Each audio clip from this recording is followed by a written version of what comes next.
Hello crafters, FamilyGamer here, and welcome to this week's episode of TOFTCraft, formerly HighCraft. TOFTCraft is a slight name change, and it stands for Too Old for This, TOFT Craft. So, now we've cleared that up, let's get on to today's episode. Today we're going to carry on from where we left off last week, which was on our way to a second mine shaft, which hopefully is a lot better than the last one. Then, as you can see behind us, been doing a bit of building. We'll do a quick tour of the base and everything that's been going on back here. So, that said, let's get into this week's episode.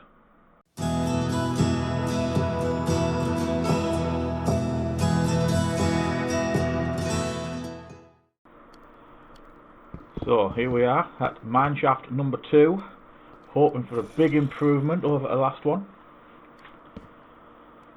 Seems to be a few little alleyways going off there.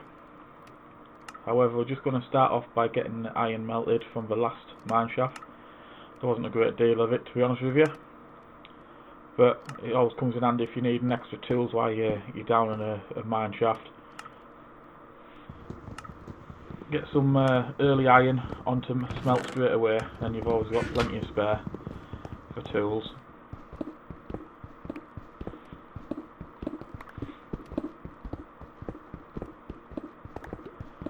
Just expanding the little base area that we're going to use to come back and forth to.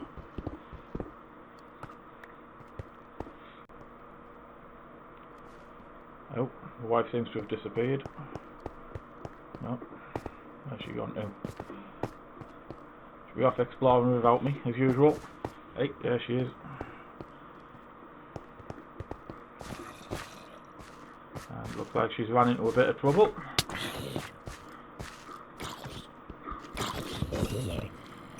Get out of the way, zombie. I've got work to do. And the skeleton having a little argument. Looks like you came off worse. I'm sure I just took a sword to the back there, but the wife's denying it. Now I've got a zombie to deal with again. I think it's time to bring the chopper out. Sword, that is. And what do we have here? Not a bad start. Just clear this out for Mrs. before she runs into any trouble. Especially them little zombies. Absolute nightmare.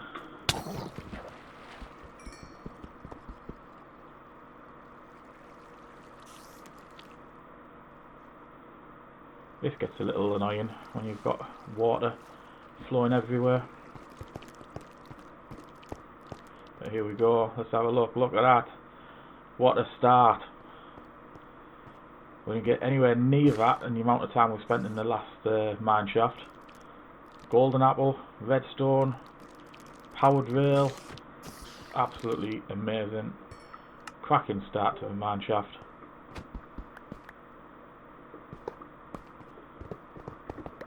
And not forgetting some rail as well, extra rail on the floor. Plenty of iron there to dig up, more rail, nice spider spawner, nice one misses. You protect me.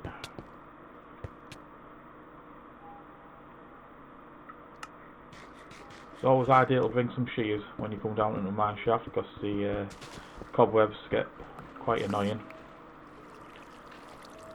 And now we have me trying to flood ourselves yet again and fight against the flowing water at the same time as dealing with spiders. Obviously, you know, I couldn't just wait until I finished blocking it all back up.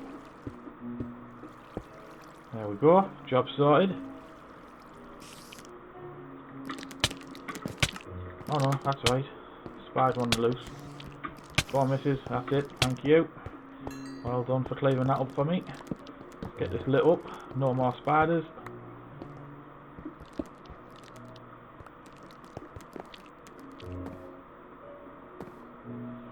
Let's see where the rest of this mineshaft leads to.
Now I hope you didn't mind that little time lapse. The music was Brighten Your Day, which I thought was quite fitting because the sun is out today, nice and sunny where I am in the northeast of England. However, back to the video. Right, this is the second layer of the mine shaft we've now discovered, or the wife discovered anyway. So we're down here going to get some more stuff. However, I'm going to skip it to the end because it took us about an hour and a half to cover all the mine shaft. We actually ended up finding a third layer above the layer we originally started on. So as you can imagine, there was lots of ores kicking all around. We even managed to find some diamonds as well. So I'm just going to skip it to the end and I'll show you what we came out with.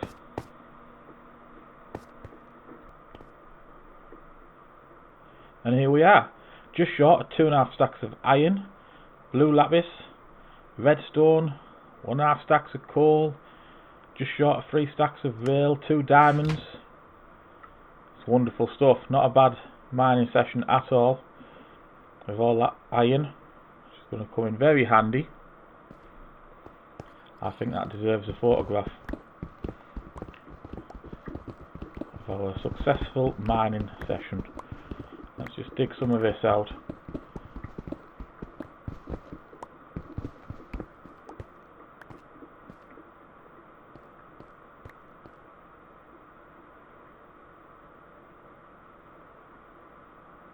Here we go. That's it. Get the angle right and snap.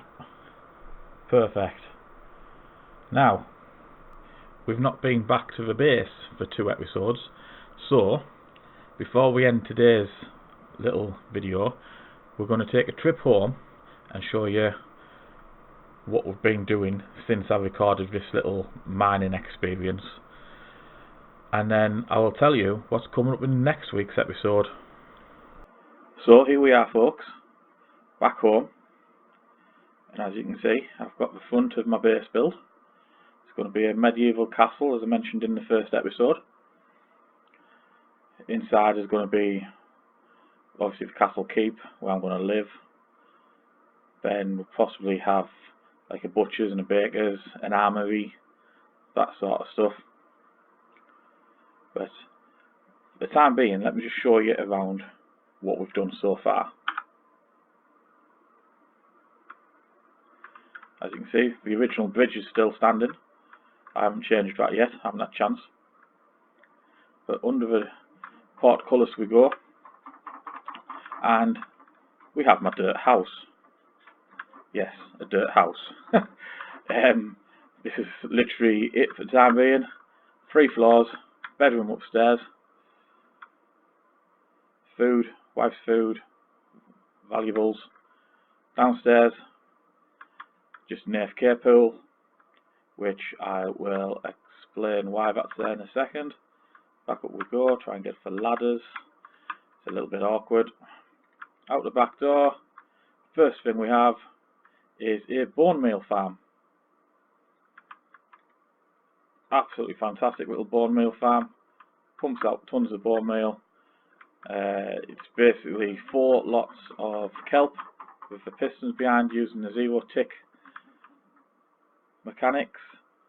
The kelp then drops down into the composters fill up and produce bone meal, and into the chest it goes. Cracking way of getting bone meal, much quicker than a skeleton farm as well.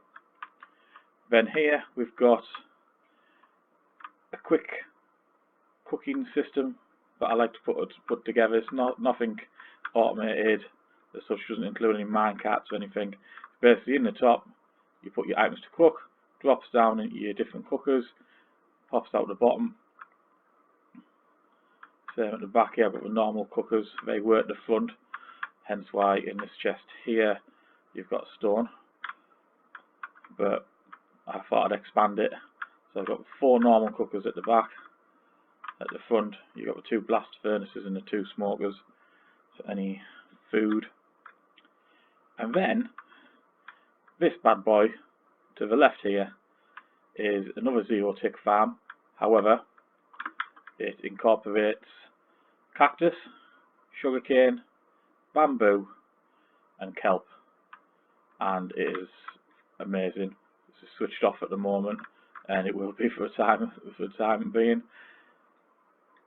I sorted all these chests out because it just randomly lands in them. There's no sorting system behind it, but it's filled 2 full chests of kelp, 1.5 chests of bamboo, 17 rows of sugarcane and 16 rows of cactus. It's absolutely amazing as a 0 tick farm. The kelp, the main benefit of having this farm is the kelp, which is used as fuel. Once you've dried it, turn it into kelp blocks, and you've got an unlimited amount of fuel. So over here, I haven't got any stables built yet. I've got a nice collection of horses going on. 2 skeleton horses as well. They all spawned in literally this area here I'm pointing at. I was stood over here, I think I was just fixing the furnaces up, and I had 4 skeletons all chasing after me, shooting at me. It was great fun. And there's my little pet, this guy. Now, I don't claim to understand the mechanics behind spawning in Bedrock. However, I believe they are supposed to despawn when you leave the area. I think it's anything over 54 blocks. However, I've been coming and going from this island many times, and this guy just does not disappear. He's like my own personal creeper. He doesn't want to leave me. And I don't understand. I'm sure from what I've read, they're supposed to despawn. But if someone can explain that to me in the comments, please do. Because I've gone far further than 54 blocks away from this guy. I've had other creatures here and they've disappeared. This guy, nope. He's there for the long haul, I think. This bit is just a little wheat farm and give me plenty of bread. That's pretty much all I live on at the moment. Once I get the castle walls done, going all the way around, there's going to be a bridge over this way as well. Again, it's going to have castle walls going around the side, and I'm going to have some sort of temple to the gods where the people who would live here in this medieval kingdom would worship, and obviously that's where the Nether portal will be in the middle of it. So that's the plan for my base, and in the next episode we will be doing some building. We're going to get these walls finished on the outside and on the inside hopefully, and I will get started on the keep as well. So all that to look forward to. Now all that's left to do is ask you to hit that like button, smash that subscribe button, and don't forget the notifications as well. My next video should be out on Friday night, and that is from the 2012 server Let's Play series that I'm doing on there, where I believe I'm doing some building on my Millionaire's Island. So please, keep an eye out for that one. Thank you very much for watching, and I'll catch you later.